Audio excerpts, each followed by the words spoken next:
Hi mga Mars, tara samahan niyo ako maglinis. Tinanghali na nga ng gising. Paano ba naman kasi? Kay sarap ng tulog namin dito sa bago naming bahay. Heto nga, tulog na tulog pa rin ang aking asawa.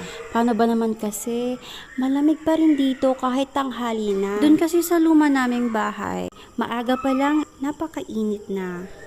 Kakalipat pa lang namin dito sa bago naming bahay. Hindi pa nga totaling tapos at marami pang kailangan gawin. Pero hindi na masama at pwede naman ng tirhan. Iba talaga pag medyo malaki ang bahay mo kasi makakakilos ka ng komportable. At iba pa rin talaga pag may malawak na espasyo sa bahay mo. Lalo na kung ikaw yung tipong taong mahilig mag-shopping ng kung ano-anong gamit sa bahay. Dati kasi nagre-renta lang kami at sobrang sikip nga at napakarami kong gamit. Halos wala na nga akong mapaglagyan sa sobrang dami kong nabibili. Hindi naman kasi kalakihan yung apartment na nirentahan namin. Kaya halos mapuno na nga ng gamit yung bahay na nirentahan namin.